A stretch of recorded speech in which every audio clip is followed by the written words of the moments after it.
Racing just started. We have Sugar Mike. Break quickly at the start. Moving about the outside. Delgado pretty bull in the middle portion. You belong to me. Then comes Gracious Souls. I will survive.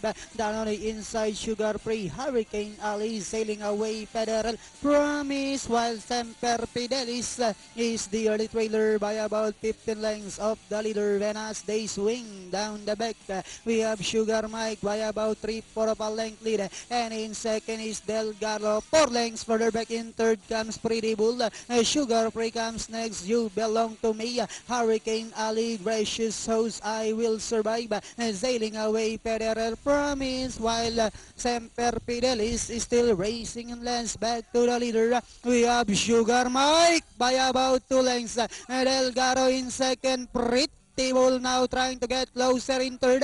Sugar Free, Hurricane Ali now rushing up down on the inside. Gracious Host, you belong to me. I will survive them down on the inside, sailing away Federer Promise, while Semper Fidelis is still racing in less than Diana entering the home stretch.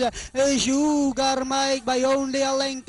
Moving up now on the outside is Delgado. Pretty Bull, Hurricane Ali is on the outside. We have Sugar Mike, Hurricane Ali now takes command, and finally it's going to be Hurricane Ali. Close, Pretty Bull, Sugar Mike, Delgado, then comes Sugar Free and Gracious Host for your Super 6.